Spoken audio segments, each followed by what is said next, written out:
Hello, everyone. This is week 3 lecture, and it's going to be the Reconstruction. So the last 2 weeks, we have been kind of building up to this moment. Reconstruction is just as it sounds, right? Reconstruction is rebuilding the southern states and bringing them back into the Union. So I'm going to share my screen, and we're going to jump right to it.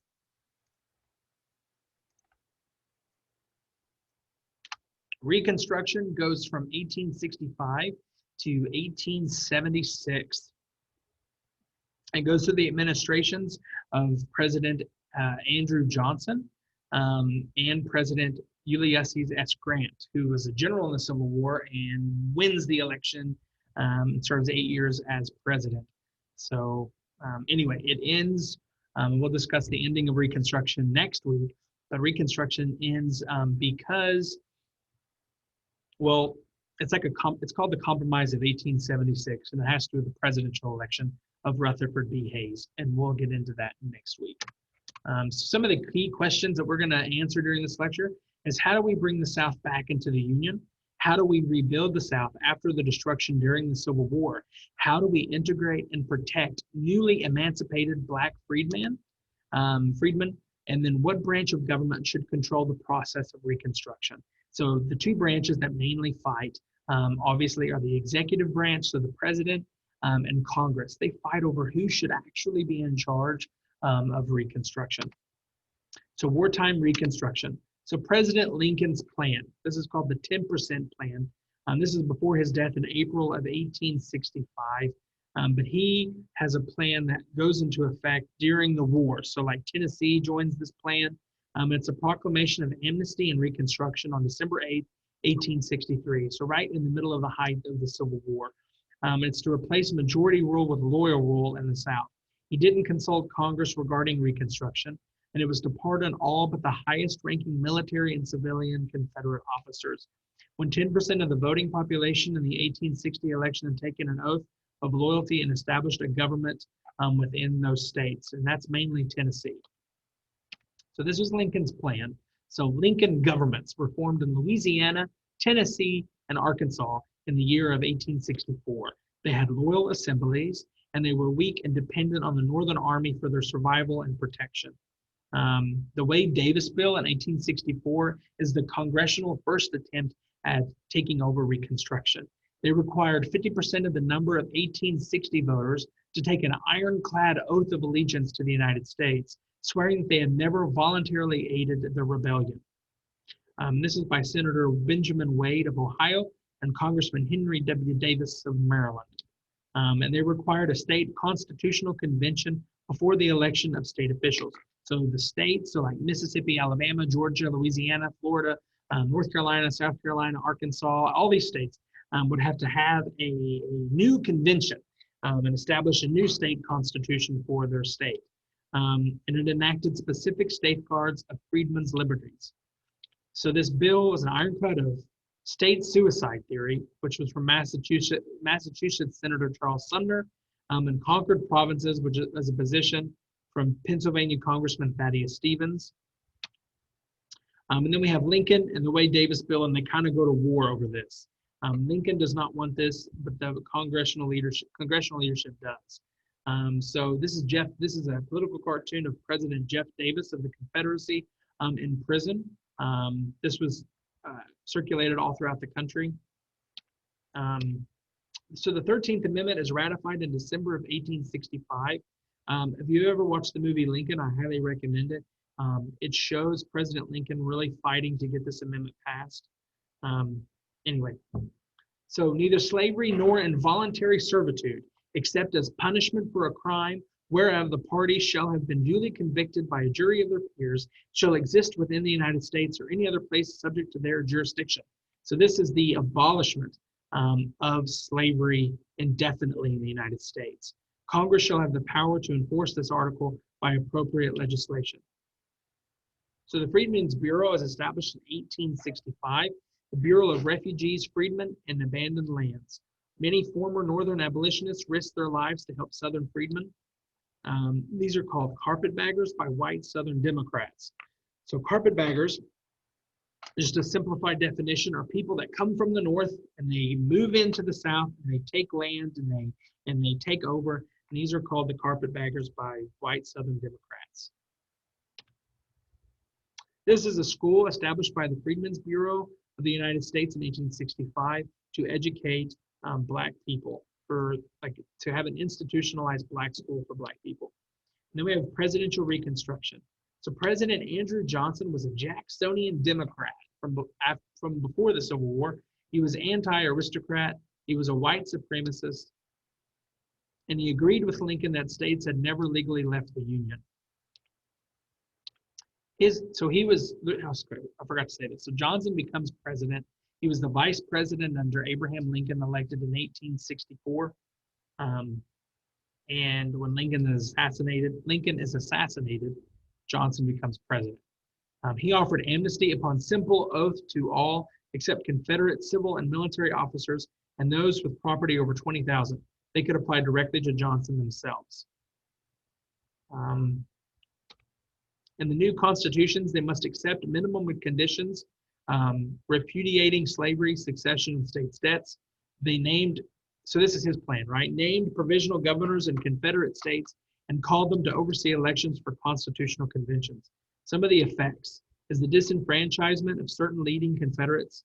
The pardoned of planter aristocrats brought them back to political power to control state organizations. So he ends up pardoning most people that owned big land and huge plantations from before the Civil War. Republicans and Congress are outraged that the planter elite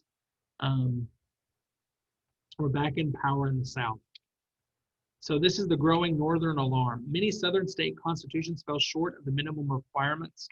And Johnson granted 13,500 special pardons to the rich landowners in the South. And the revival of the Southern defiance starts back up again. And this becomes the Black Codes. So Black Codes, the purpose was to guarantee stable labor supply now that Blacks were emancipated. So in other words, they want to pass laws that in some ways take away the freedoms that were just granted to them by the 13th Amendment, and to restore pre-emancipation system of race relations. This forced many Blacks to become sharecroppers or tenant farmers. So a sharecropper is a tenant farmer. And this is important because we're going to cover it later, so remember that. Congress breaks with the president.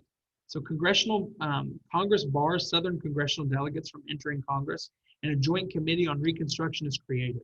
And in February of 1866, President Johnson vetoed the Freedmen's Bureau Bill. And in March of 1866, Johnson vetoes the 1866 Civil Rights Act, the first Civil Rights Act since the abolition of slavery. And Congress passed both bills over Johnson's veto. This is the first in U.S. history. So in the Constitution, the president has the power to veto bills passed by Congress, but Congress can override a presidential veto after having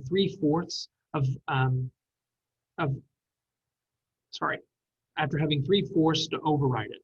So that means 3/4 of the delegates in Congress can override a presidential veto, and this happens for the first time in U.S. history. So they're slowly taking away Johnson's power to operate as president. So this is the radical congressional Republican Reconstruction. So the 14th Amendment is passed in July of 1868, and it provides a constitutional guarantee of the rights and security of newly freed people. It's to ensure against neo-Confederate political power in the South, and it is to enshrine the national debt with repudiating that of Confederacy. And the Southern states would be punishment for denying the right to vote to Black citizens. So in the 1866 midterm or by-election, a referendum on the radical Reconstruction is employed.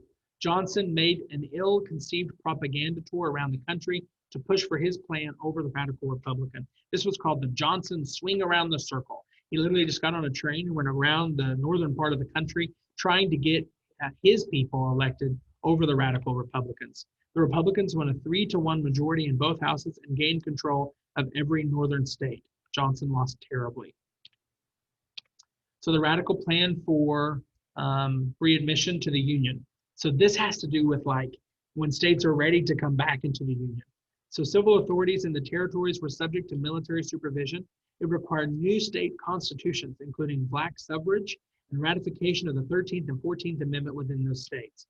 And in March of 1867, Congress passed an act that authorized the military to enroll eligible black voters and to begin the process of constitution making in newly readmitted southern states. This is huge. This is to give black people the ability to vote in the South. So these are the Reconstruction Acts in Congress. The Military Reconstruction Act was to restart Reconstruction in the 10 southern states that refused to ratify the 14th Amendment, to divide the 10 unreconstructed states into 5 military districts. So here they are. These are the military districts. This is number 5, 4, 3, 2, and 1. And this matters because these states refused to keep to recognize the newly created amendments to the Constitution. So Congress created these districts. The Command of the Army Act, the president must issue all Reconstruction orders through the commander of the military. And then okay, first of all, I want to make this clear. These acts are only to restrict Andrew Johnson. Understand that, because his impeachment is next. They're gonna try to impeach him. So the Tenure of Office Act is passed, and the president could not remove any of his officials without the Senate's consent if the position originally required Senate approval. This ends up getting repealed later on, but this is only passed because they know Johnson's going to veto it. He does. They override it anyway, and it's just for him to break the law so that they can impeach him. And it becomes this like they're trapping the guy, right? So it's designed to protect radical members of Lincoln's government and the question of the constitutionality of this law. So this is Edwin Stanton. He's the Secretary of War. He's appointed in 1862 by President Abraham Lincoln to run the American Civil War to completion. Edwin Stanton was inherited in the office of Secretary of War by Andrew Johnson. Andrew Johnson turns around and fires him in February of 1868 in defiance of the Tenure of Office Act. Johnson replaced generals in the field who were more sympathetic to radical Reconstruction and replaced him with people that believed in what he wanted. The House impeached him on February 24th before even drawing up the charges by a vote of 126 to 47. That's huge. Now, for those of you that had me in government, you're going to know that you have to have the House impeaches and the Senate removes from office. So the House impeaches him, but it's the Senate's job to actually remove Andrew Johnson from office.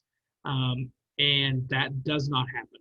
So in the Senate trial, it's an 11-week trial of Andrew Johnson's crimes. And Johnson is acquitted 35 to 19. It is one vote short of the required 2/3 vote to remove him from office. So this is the black adjustment in the South. So sharecropping, this is huge. So sharecropping, remember, is tenant farming. So all of these numbers, so all of this is deep-rooted in sharecropping throughout the country. And then you have the black and white political participation. So the purple is participation by black members in voting, and then the blue is white members. Tennessee doesn't count. It was restored early on. So this is the establishment of historic black colleges in the South, and if you look closely, it's going to be the red. So all of these red are black colleges throughout the South. These are some of the black people that are elected for the first time in American history to the House of Representatives in the United States Senate. This guy's from Mississippi, and he's the very first one. So the core voters were black veterans in Southern politics. The blacks were, so when I say black veterans, these are people that served on the Union side during the American Civil War. And blacks were politically unprepared for what would come towards the end of Reconstruction. Blacks could register to vote in states since 1867, and the 15th Amendment guaranteed federal voting. So we're going to get into this. It was ratified in 1870, and the right of citizens of the United States to vote shall not be denied or abridged by the United States by any state on account of race, color, or previous condition of servitude. The Congress shall have the power to enforce this article by appropriate legislation. So this is a big deal.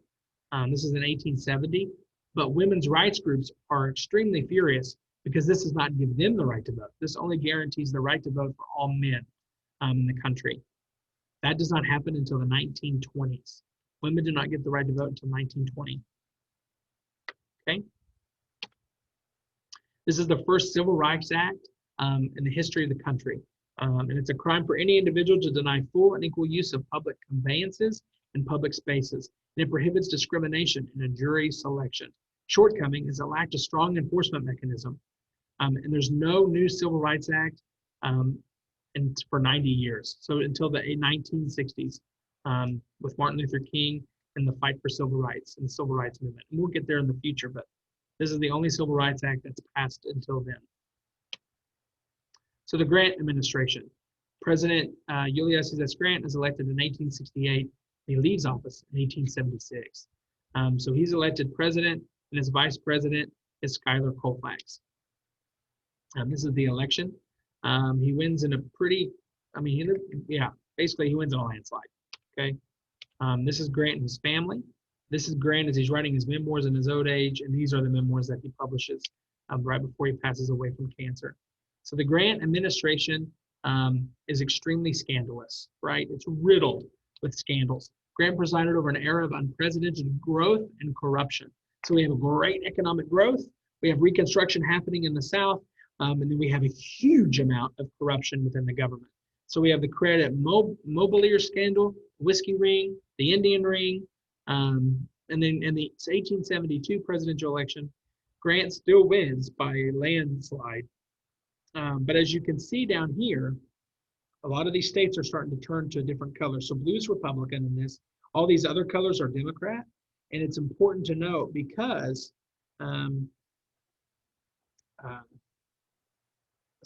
after Reconstruction ends, most of the southern states vote Democrat for the next 80 years. So it's a big deal.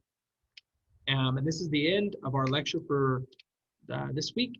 Next week, we're going to cover the end of Reconstruction, the emergence of Native American conflicts in the West, and the settling of the West, the farming of the West, all of these other things. So stay tuned, and I hope this lecture gives you the information that you need for your success this week. Anyway, it's a very rough time in American history. It's also very, very complicated. So bear with it, hang in there, you're going to be fine. And I'll see you next time.